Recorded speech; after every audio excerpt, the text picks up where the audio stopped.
माननीय सदस्य, धन्यवाद। प्लीज माननीय सदस्य श्री श्रेयस पटेल जी।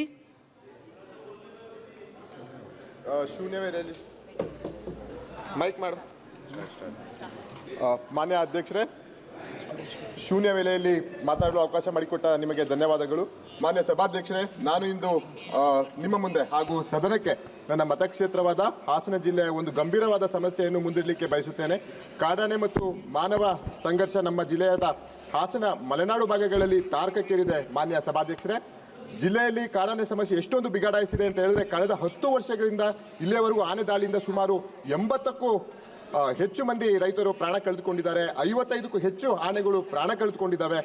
ಜೊತೆಗೆ 100 ಮಂದಿ ಅಂಗವೈಕಲ್ಯಕ್ಕೆ ತುತ್ತಾಗಿದ್ದಾರೆ. ಮಾನ್ಯ ಅಧ್ಯಕ್ಷರೇ, ಇಂಥ ಪರಿಸ್ಥಿತಿಯಲ್ಲಿ ಬದುಕುವುದು ಹೇಗೆ ಎಂಬ ಸ್ಥಿತಿ ಸಕಲೇಶಪುರ, ಆಲೂರು, ಬೇಲೂರು ತಾಲೂಕಿನ ಬಹುತೇಕ ರೈತಾಪಿ ವರ್ಗದ ಜನರನ್ನು ಕಾಡುತ್ತಿದೆ. ಮಾನ್ಯ ಅಧ್ಯಕ್ಷರೇ, ಇದರ ನಡುವೆ ಈ ಭಾಗದಲ್ಲಿ ಆನೆಗಳ ಸಂತತಿಯು ಗಣನೀಯವಾಗಿ ಹೆಚ್ಚಾಗಿದ್ದು ಸುಮಾರು 120ಕ್ಕೂ ಹೆಚ್ಚು ಆನೆಗಳು ಇಲ್ಲಿ ಸಮಸ್ಯೆ ಮತ್ತಷ್ಟು ಜಟಿಲ ಮಾಡ್ತಿದೆ. ಮಾನ್ಯ ಅಧ್ಯಕ್ಷರೇ, ಇತ್ತೀಚಿನ ದಿನಗಳಲ್ಲಿ ಸಕಲೇಶಪುರ, ಆಲೂರು, ಬೇಲೂರು ತಾಲೂಕಿನಲ್ಲಿ ಬಿಕ್ಕೋಡು ಮತ್ತು ಅರೇಹಳ್ಳಿ ಭಾಗದ ಕಾಫಿ ತೋಟ, ಬಾಳೆ ತೋಟ ಆಗಿರ್ಬೋದು ಮತ್ತು ಭತ್ತದ ಗದ್ದೆಗಳಲ್ಲಿ, ಅಡಿಕೆ ತೋಟಗಳಲ್ಲಿ, ರಸ್ತೆಗಳಲ್ಲೂ ಸಹ ಆನೆಗಳು ಕಾಣಿಸಿಕೊಳ್ತಾ ಇವೆ. ಮಾನ್ಯ ಅಧ್ಯಕ್ಷರೇ, ಬೇಲೂರು, ಬಿಕ್ಕೋಡು ಭಾಗದಲ್ಲಿ ಆನೆ ಹಾವಳಿ ವಿಪರೀತವಾಗಿದ್ದು ಶಾಲಾ ಕಾಲೇಜುಗಳು ತೆರಳಲು ವಿದ್ಯಾರ್ಥಿಗಳು ಪರದಾಡುವಂತಾಗಿದೆ. ಮಾನ್ಯ ಅಧ್ಯಕ್ಷರೇ, ದಿನನಿತ್ಯ 300-400 ರೂಪಾಯಿಗೆ ಕೂಲಿಗೆ ಹೋಗುವಂತ ಕೂಲಿ ಕಾರ್ಮಿಕರು ಸಹ ಆನೆ ಹಾವಳಿ ಭಯದಲ್ಲೇ ಕೆಲಸ ಮಾಡುತ್ತಿದ್ದಾರೆ. माननीय सदस्य श्री के सुरेश जी।